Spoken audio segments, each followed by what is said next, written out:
ABP Ganga, खबर आपकी, जुबान आपकी। खबर बरेली से, जहां युवक की मौत में बवाल हो गया। ग्रामीणों ने खनन ठेकेदार के ऑफिस में आग लगा दी।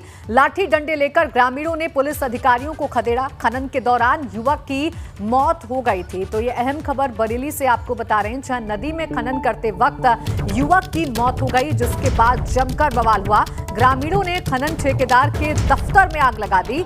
आग बुझाते वक्त इंस्पेक्टर क्राइम पंकज की जैकेट भी जल गई। लाठी डंडे लेकर ग्रामीणों ने पुलिस अधिकारियों का घेराव किया। बहेड़ी थाना क्षेत्र के किच्छा नदी के पास का ये पूरा मामला है। हम तस्वीरें इस वक्त आपको दिखा रहे हैं। दरअसल खनन के दौरान एक युवक की मौत हुई, जिसके बाद गुस्साए ग्रामीणों ने जमकर बवाल किया।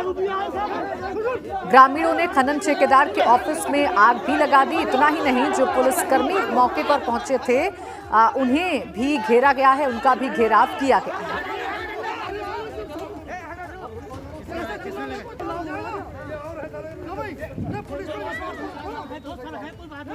तो एक्सक्लूसिव तस्वीरें हम आपको दिखा रहे हैं। आप तस्वीरें देखिए कि किस तरीके से आग लगाई गई है। ठेकेदार के ऑफिस में भी आग लगा दी गई। दरअसल ये जो पूरा बवाल है, ये इस बात को लेकर हुआ था कि खनन के दौरान एक शख्स की मौत हो गई थी, एक युवक की मौत हो गई थी, और इसी से गुस्साए ग्रामीणों ने ये बवाल किया है, हंगामा किया है।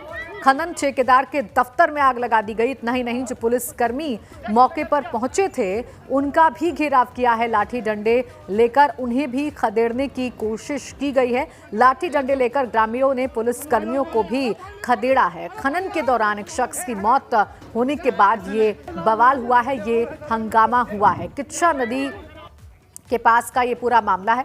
अनूप हमारे संवाददाता फोन लाइन पर जुड़े हुए हैं ज्यादा जानकारी के साथ। अनूप, फिलहाल ताजा अपडेट क्या है? जी प्राची, आपको बता दूं, अभी भी हालात बिगड़े हुए हैं। ग्रामीण और पुलिस आमने सामने है। ग्रामीणों में काफी जबरदस्त आक्रोश है। दरअसल ये पूरा मामला अवैध खनन को लेकर है, और इसी खनन को लेकर कई बार ग्रामीण शिकायत कर चुके और पहले भी कई बार बवाल हो चुका। और आज एक युवक की जब मौत हो गई है, तो उसके बाद ग्रामीण काफी आक्रोशित है और उन्होंने आगजनी की बवाल किया। और इसके साथ ही जब वहां पर मौके पे स्थानीय पुलिस पहुंची, तो उसको भी खदेड़ने का काम किया, जिसके बाद मौके पे कई थानों की पुलिस को बुलाया गया है। आला अधिकारी भी मौके पे पहुंचने लगे हैं। फिलहाल स्थिति बहुत ज्यादा तनावपूर्ण है। वहां पर आमने सामने पुलिस और ग्रामीण आमने सामने हैं। ग्रामीणों के हाथ में लाठी डंडे हैं और उनका कहना है वो किसी भी हालत में ठेकेदार को नहीं छोड़ेंगे, और जो लोग अवैध खनन कर रहे हैं उनको वहां पर किसी भी कीमत पर अवैध खनन नहीं करने दिया जाएगा। तो फिलहाल अधिकारी और ग्रामीण और जी शुक्रिया आपका तमाम जानकारी के लिए अनूप। तो अभी भी हालात जो हैं वो बहुत सामान्य नहीं हो पाए हैं। पुलिसकर्मी और जो ग्रामीण हैं वो आमने सामने हैं, और ग्रामीणों का रोष इस अवैध खनन को लेकर है। ग्रामीणों का कहना है कि हर हाल में ये अवैध खनन रुकना चाहिए।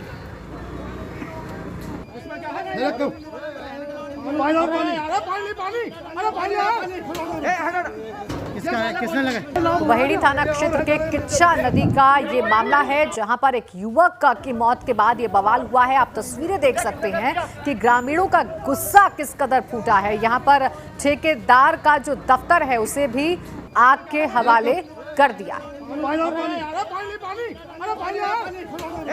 तो अनूप मेरे सहयोगी एक बार फिर से हमारे साथ जुड़ गए हैं, एक बार फिर से उनका रुख कर लेते हैं। अनूप, जैसा आपने बताया कि अभी फिलहाल ग्रामीणों और पुलिस के बीच में जो स्थिति है वो सामान्य नहीं हो पाई है। फिलहाल पुलिस क्या एक्शन ले रही है, किस तरीके से ग्रामीणों को समझाया जा रहा है? देखिए, वहाँ पर जो स्थानीय पुलिस है इसके बाद पहुंच चुके हैं। एफपीआरए वहाँ के मौके पर पहुंच चुके हैं और वो ग्रामीणों को समझाने का प्रयास कर रहे हैं। उनका कहना है कि जो भी दोषी है उनको किसी भी कीमत पर छोड़ा नहीं जाएगा। लेकिन ग्रामीणों का ये आरोप है, जिन लोगों पे आरोप लगा था पुलिस ने उन्हें पहले पकड़ा, उसके बाद छोड़ दिया, जिसके बाद ग्रामीण आक्रोशित हो गए। और इतना ही नहीं, उन्होंने कार्यालय में आग लगा दी वहाँ पर, और जो लोग थे वहाँ पर जो ट्रैक्टर ट्राली खड़ी थी उसमें आग लगा दी, और जब लोग जो अवैध खनन कर रहे थे उनको खदेड़ दिया, उनके संग मारपीट की। मौके पर पुलिस पहुंची तो उसके संग भी हाथापाई की नौबत आई है। तो फिलहाल पुलिस और ग्रामीणों के बीच संघर्ष जैसा माहौल वहाँ पर बना हुआ है। आगजनी और उसकी तस्वीरें हम अपने एबीपी गंगा पे आप देख सकते हैं। हम लगातार एक्सक्लूसिव दिखा रहे हैं, और जो अधिकारी हैं अब कोशिश कर रहे हैं कि किसी भी तरीके से मामला शांत हो। वो आश्वासन दे रहे हैं कि किसी भी कीमत पर जो दोषी हैं उनको छोड़ा नहीं जाएगा। जी अनूप, सवाल ये भी है, जैसा आपने बताया कि ग्रामीणों का जो गुस्सा है वो अवैध खनन को लेकर है। सवाल ये है कि पुलिस के होते हुए, पुलिस को जब बार बार सूचना दी थी, ग्रामीणों ने शिकायत की थी, तो फिर किसकी शय पर अवैध खनन हो रहा था?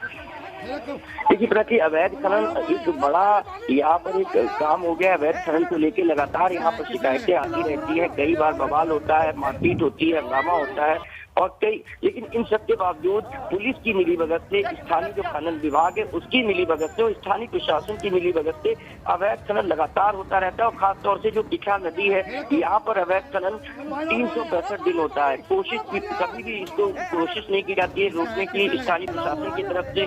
कई बार शिकायतें आती है, मीडिया में खबरें आती है, तो कुछ दिन को काम रुक जाता है, लेकिन उसके बाद फिर से अवैध खनन शुरू हो जाता है और जिसकी वजह से आज एक युवक की जान तक चली गई है। तो फिलहाल स्थिति बहुत ज्यादा तनावपूर्ण बनी हुई है प्राची। और ये अगर इसका दोषी अगर किसी को माना जाए इस युवक की मौत का, तो कहीं ना कहीं स्थानीय प्रशासन और वहाँ की लोकल पुलिस है। अनूप, फिलहाल मौके की अगर बात करें तो कौन कौन से बड़े अधिकारी मौके पर मौजूद हैं जो स्थिति को सामान्य करने की कोशिश कर रहे हैं? देखिए वहाँ पर एसडीएम बहेड़ी पहुंच चुके हैं, इसके अलावा एसपी ग्रामीण राजकुमार अग्रवाल भी हैं, सीओ वहाँ पर पहुंच चुके हैं, तहसीलदार वहाँ पहुंच चुके हैं और खनन विभाग के भी कुछ अधिकारी पहुंच चुके हैं। एसएसपी से हमारी बातचीत थी, उनका कहना है कि वो भी रास्ते में है और मौके पर पहुंचने वाले हैं। तो फिलहाल जिले के जितने भी वरिष्ठ अधिकारी हैं वो वहाँ पर पहुंच रहे हैं और लगातार ग्रामीणों को समझाने का प्रयास कर रहे हैं।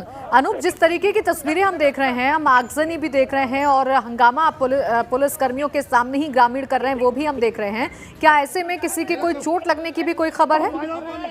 देखिए इसमें एक जो इंस्पेक्टर क्राइम है पंकज पवार, उनकी जैकेट भी जल गई थी, किसी तरीके से उनको बचाया गया। जो अन्य पुलिसकर्मी थे उन्होंने उनकी आग को बुझाया। जो पुलिसकर्मी है, कुछ लोगों के वहाँ चोटें भी आई हैं, किसी के हल्की फुल्की चोटें आई हैं, किसी के सिर में, किसी के हाथ में, क्योंकि लाठी जब बरसाई गई है तो ग्रामीणों के आगे पुलिस बिल्कुल असहज सी दिखाई पड़ रही थी, क्योंकि ग्रामीण बड़ी संख्या में वहां पे थे, आक्रोशित। बिल्कुल अनूप, देखिए आप नजर यहाँ पर बनाए रखिएगा, आपसे अपडेट हम जरूर लेते रहेंगे। फिलहाल बहुत शुक्रिया आपका हमारे साथ जुड़ने के लिए और तमाम जानकारी देने के लिए। तो देखिए 2 तस्वीरें हम दिखा रहे हैं, तस्वीरें फिलहाल आपके सामने एक्सक्लूसिव तस्वीरें जहां पर आप आगजनी होते हुए देख रहे हैं।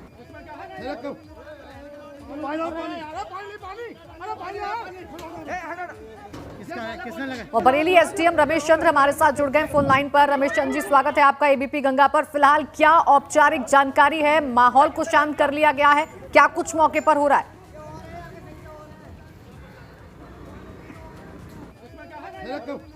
आवाज मिल रही है सर आपको?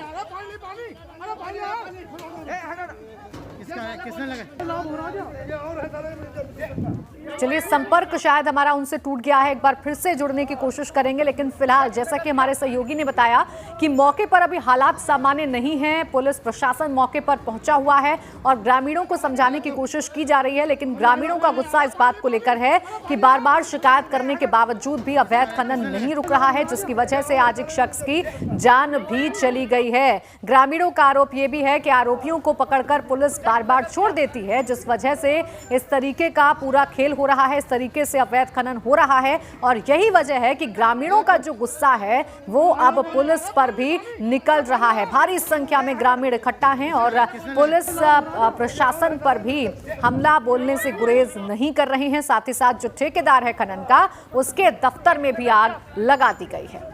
बात पीलीभीत की, जहां होम साइंस की एक छात्रा जो कॉपी रीचेकिंग के बाद गोल्ड मेडल की हकदार बन गई। दरअसल बीएससी होम साइंस की छात्रा आकांक्षा को फाइनल रिजल्ट में 2187 अंक मिले, लेकिन आकांक्षा को आत्मविश्वास था कि उसने परीक्षा में और अच्छा परफॉर्म किया है। आकांक्षा ने अपनी कॉपी की रीचेकिंग के लिए डाली और 49 नंबर बढ़ गए और आकांक्षा का अंक बढ़कर 2236 हो गया। बहुत कुछ कहना चाहूँगी। मतलब जब मैं बहुत निराश थी तो उन्होंने मेरे को मोटिवेट किया कि नहीं बेटा, उन्होंने मुझ पर एक भरोसा दिखाया कि नहीं बेटा आप बढ़ सकते हो आगे, आप डालिए, हम आपके साथ हैं। तो जिससे मेरे अंदर एक स्ट्रांगनेस आई कि मैं डाल सकती हूँ। मेरे ऊपर खुद में आत्मविश्वास जगा कि मैंने उनकी राह पर चल कर के अपना स्कूटनी का फॉर्म भरा और उसका परिणाम आज आप सबके सामने है। 49 मार्क्स बने हैं मेरे और मैं उनका बहुत बहुत धन्यवाद करना चाहूँगी, अपने कॉलेज प्रबंधन का, शिक्षक का सभी, कि उनकी वजह से आज ये सब मुझे उपलब्धि प्राप्त हुई।